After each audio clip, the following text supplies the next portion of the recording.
Abrimos, señoras y señores, la tertulia en este miércoles, que es 31 de agosto del año 2022.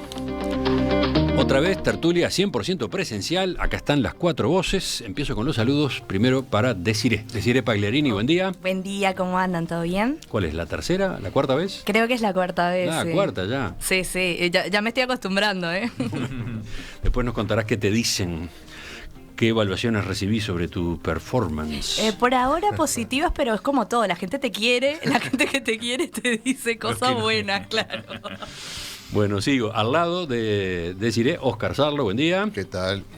Y ahora voy al otro lado de la mesa, de espaldas a la plaza inundada. Juan Pedro Mir, buen día. Hola, buenos días, buenos días. Y el último saludo es para un regreso. Hernán Bonilla. ¿Cómo te va, Hernán? ¿Qué tal, Emiliano? Muy bien. Un gusto estar de nuevo por acá.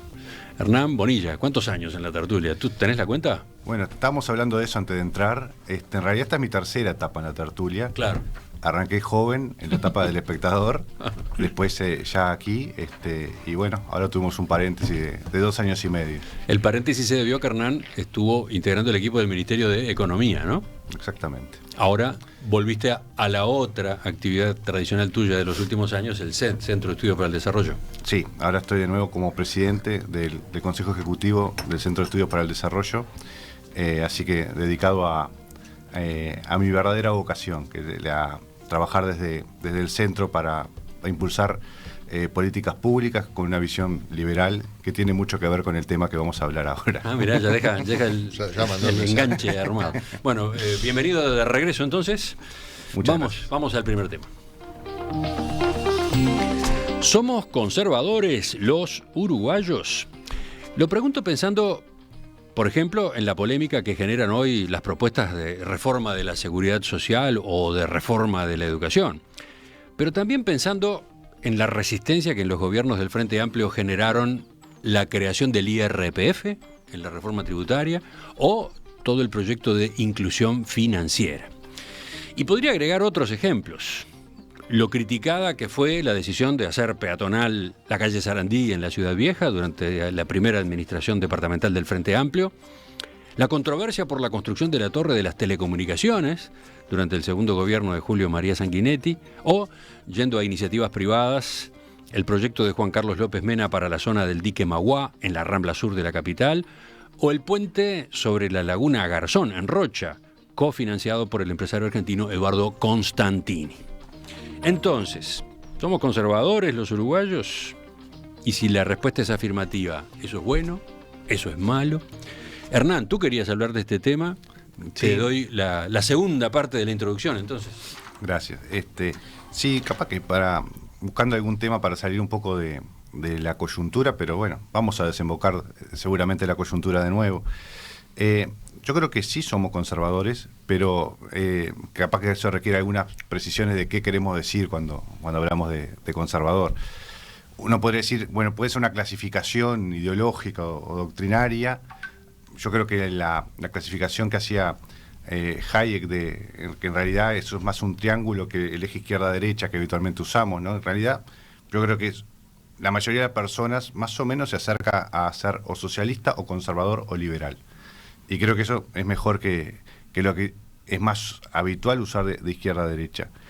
Pero no me refiero tanto a esa clasificación ideológica, sino al sentido más natural de la palabra conservador, que es la resistencia al cambio, ¿no? De cuánto cuesta cambiar. Y vos, Emiliano, ponías algunos ejemplos recientes y se nos pueden ocurrir unos cuantos más. Yo creo que sí somos conservadores en cuanto a que nos cuesta cambiar, en general nos resistimos al cambio, pero creo que eso no fue siempre así. Las culturas tampoco son inmóviles, no es que siempre son de una forma y no cambian a lo largo del tiempo. Uruguay tuvo una cultura mucho menos conservadora, mucho más, cuando era un país mucho más abierto, cuando tenían los inmigrantes que venían con ganas de trabajar y aunque ganaran muy poco, ahorrar y progresar. Con el paso del tiempo, bueno, ese país, dicho sea de paso, era un país que tenía un ingreso por habitante, país de primer mundo, ¿no? Estamos hablando fin del siglo XIX. Luego empieza toda una evolución cultural, institucional, mucho más estatista, donde va perdiendo vigor el sector privado, la sociedad civil, el Estado lo absorbe todo.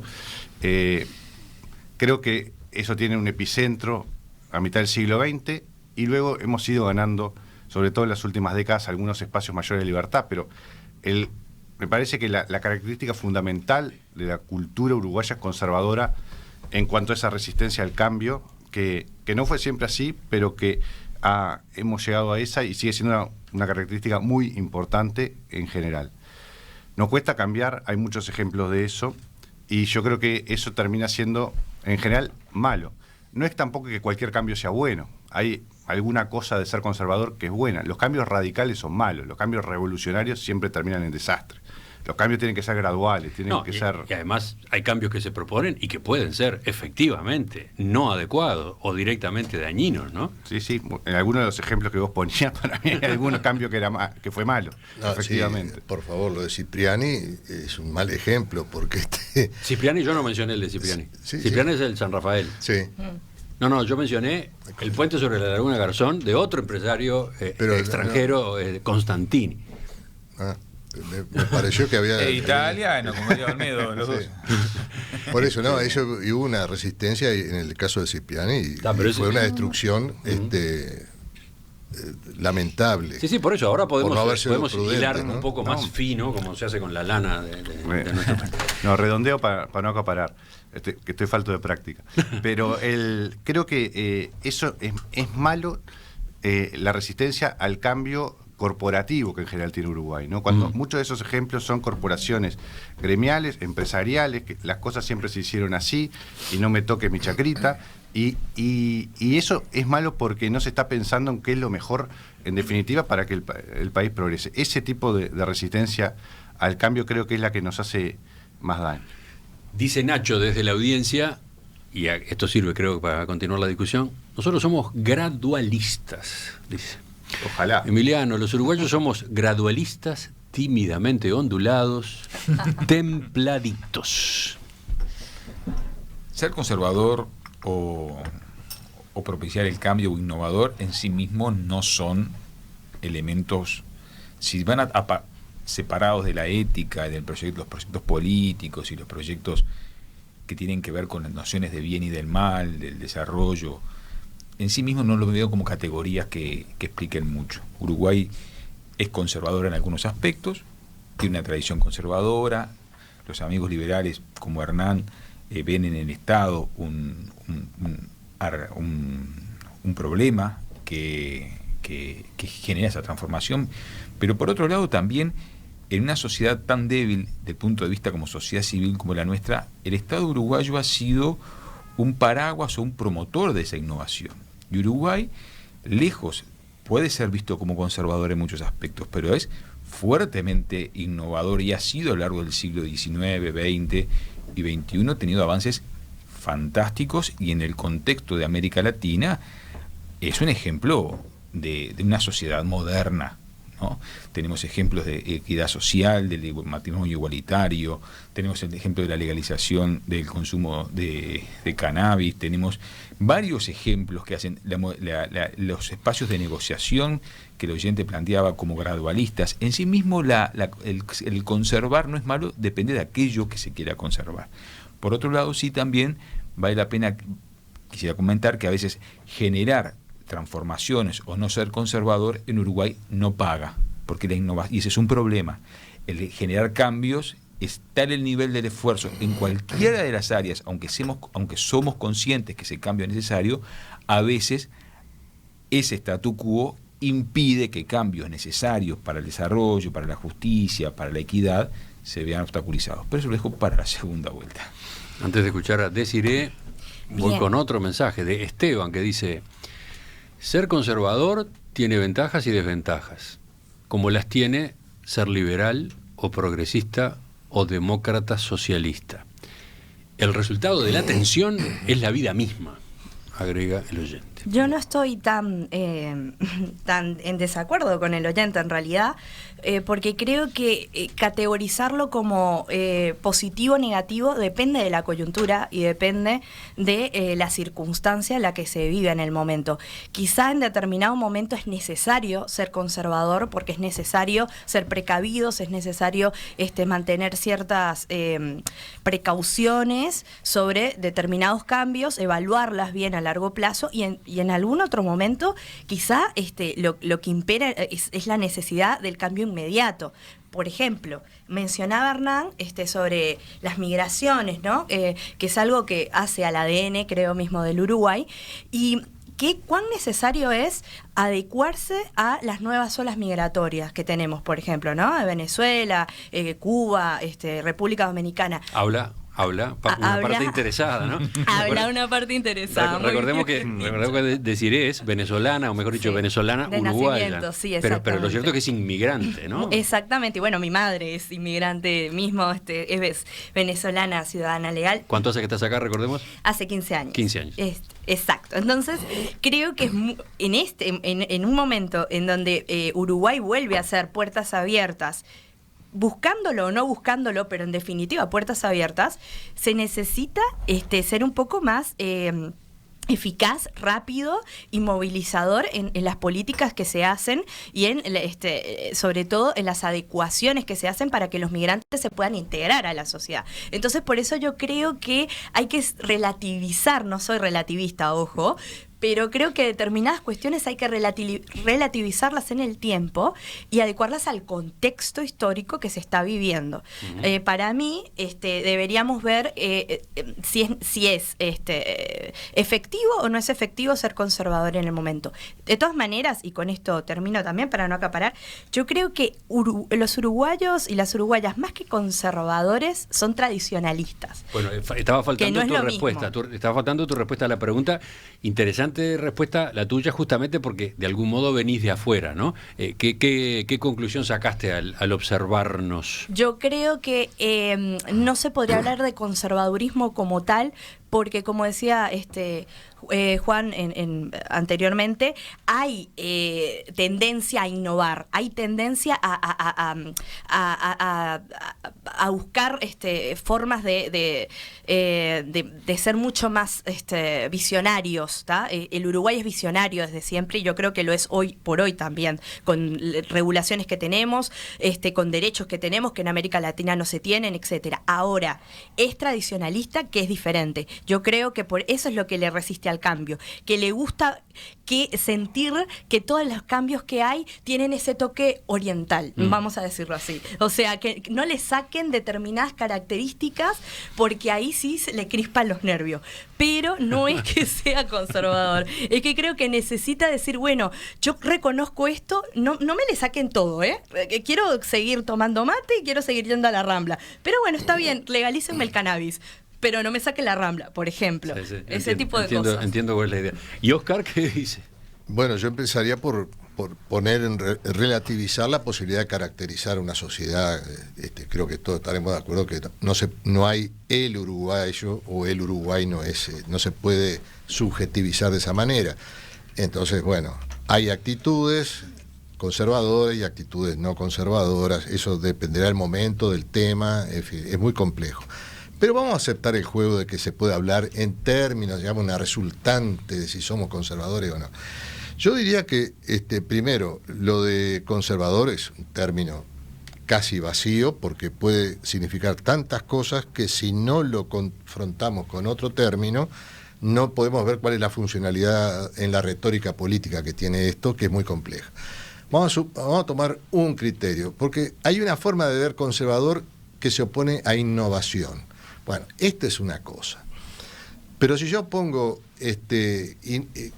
conservador opuesto a progresista, bueno, yo diría que el Uruguay ha sido clásicamente y tradicionalmente un país progresista, es decir, siempre ha estado poseído por la idea de que la sociedad política es capaz de llevarnos a un progreso y avanzar hacia un ideal de mejora, de bienestar, de una cantidad de cosas que las hemos logrado en muy buena medida, sobre todo a partir del vallismo, ¿no? Que es la idea, una idea muy clara de progresismo, que era compartida por sectores, tanto del Partido Nacional, algunos que se volcaron al Partido Colorado y otros que siguiendo en el Partido Nacional compraron esta idea, y la izquierda también en muy buena medida lo asumió.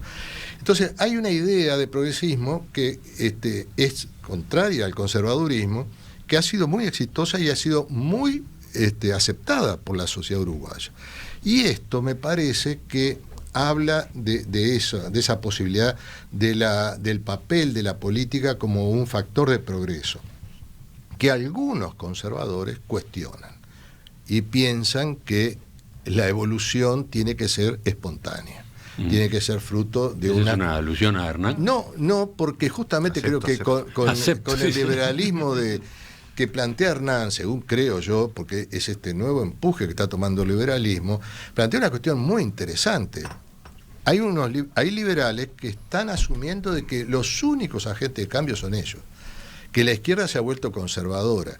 Y este es un punto interesante para discutir. Son los únicos revolucionarios, pero entonces tendrán que aclarar hasta dónde va, porque hay toda una trama muy compleja que es el papel que toma la razón y la ciencia en el desarrollo de la humanidad. El conservadurismo tradicional, o sea, a la Barque, eso creían que todo debía ser espontáneo y manejarse, digamos, de acuerdo a las tradiciones, y había sobre todo la presencia de un ser superior que estaba condicionando todo el destino humano. En cambio, hay un liberalismo muy removedor, muy cuestionador, que apuesta totalmente a la cientificidad, a la tecnología, en fin, están para arrasar con todo. Y en ese sentido parecen muy renovadores, y es lo que hay que discutir. Ahí me parece que hay un punto interesante para discutir. Pelota picando del otro lado de la cancha. Hay muchos temas, ¿no?, de las tres intervenciones.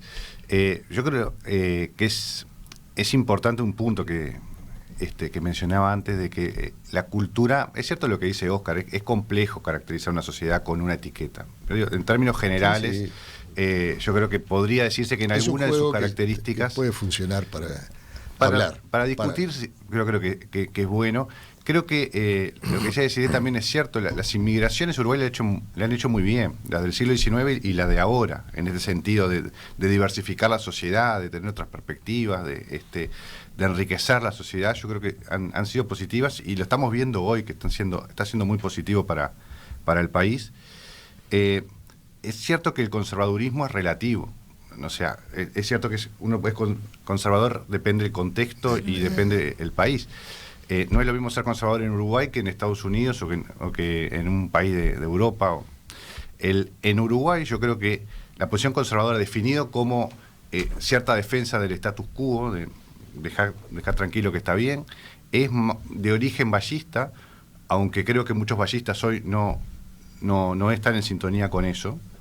Empezando por el último de los vallistas. Empezando por Jorge. Y hoy es más de izquierda. Yo estoy de acuerdo con eso. En general, la oposición a muchas de las cosas que en Uruguay ha querido avanzar en los últimos tiempos, yo creo que ha venido de la izquierda, pero porque hay una cultura y un cierto sentido común uruguayo que está muy relacionado con eso. No toquemos las empresas públicas, no toquemos mucho la apertura, no toquemos la educación. Cualquier cosa que se quiere tocar, en general, salta un reflejo de que conservador, que yo creo que en Uruguay, no en todos lados, en Uruguay es de izquierda.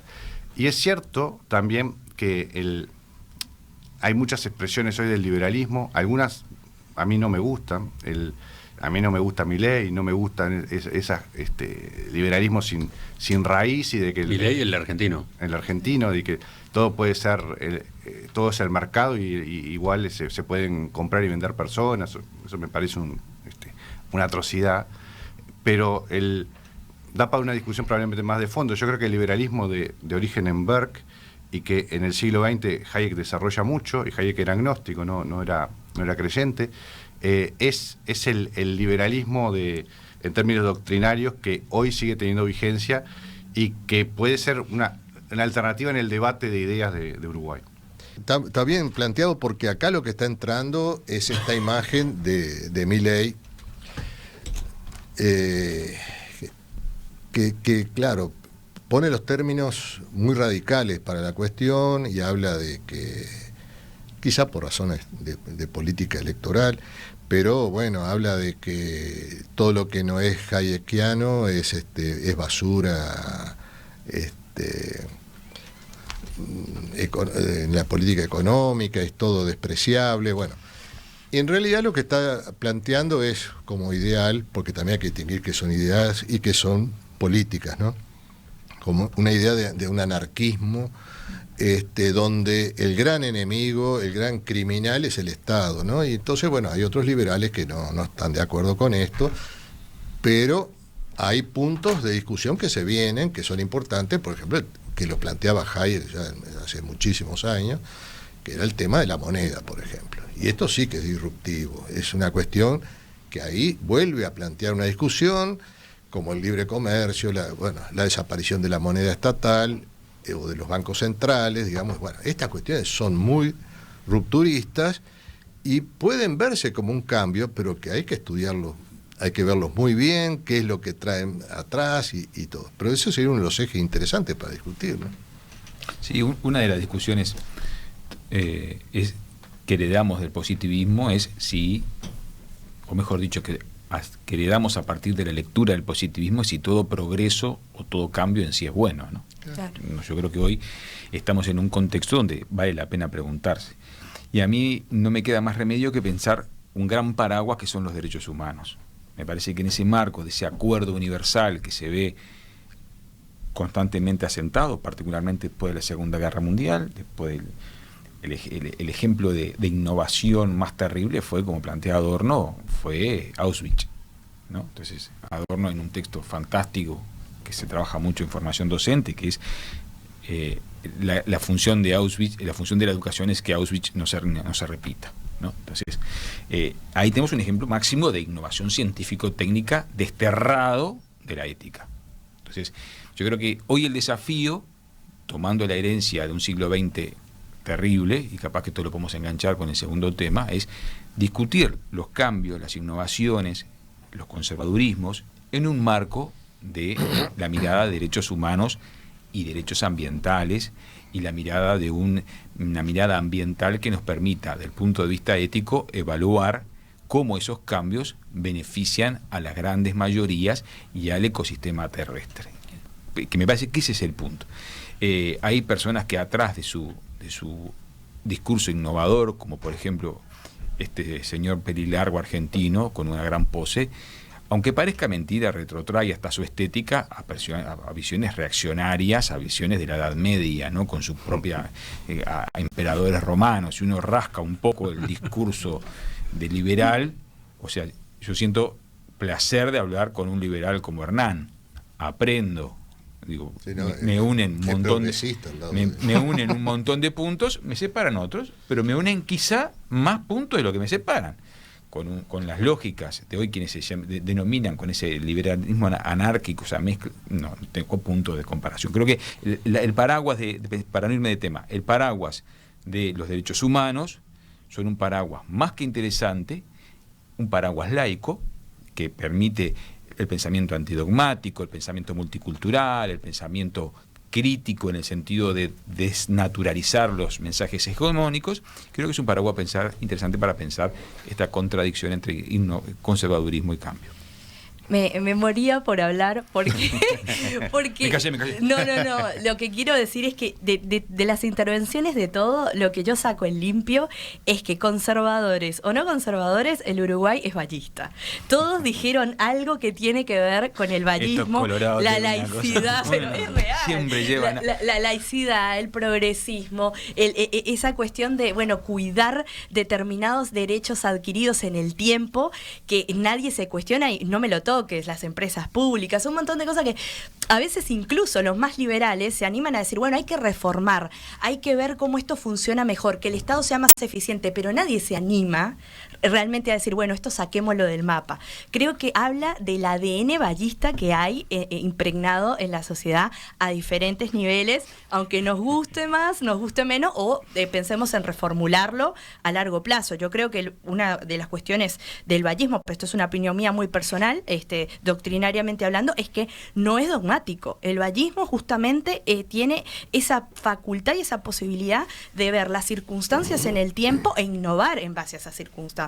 Yo creo que le hacemos muy mal a pensar un vallismo que no es que sea inmutable, pero discusión para otro momento. Lo que yo decía, con esto quería terminar, es que justamente el ejemplo de Milei es muy ilustrativo, porque creo que Milei es producto de las circunstancias, es producto de la coyuntura. Es necesario que sea radical, ¿por qué? Porque está radicalizada sí, la Argentina en este momento. No le hace bien, yo no creo que haga bien, pero creo que es producto de lo que se consume en Argentina. Entonces ahí voy en que, bueno, cuando hacemos estas disrupciones, tiene que ver mucho con lo coyuntural o no, y para mí lo coyuntural es casi un 60% y el contexto es otro tanto.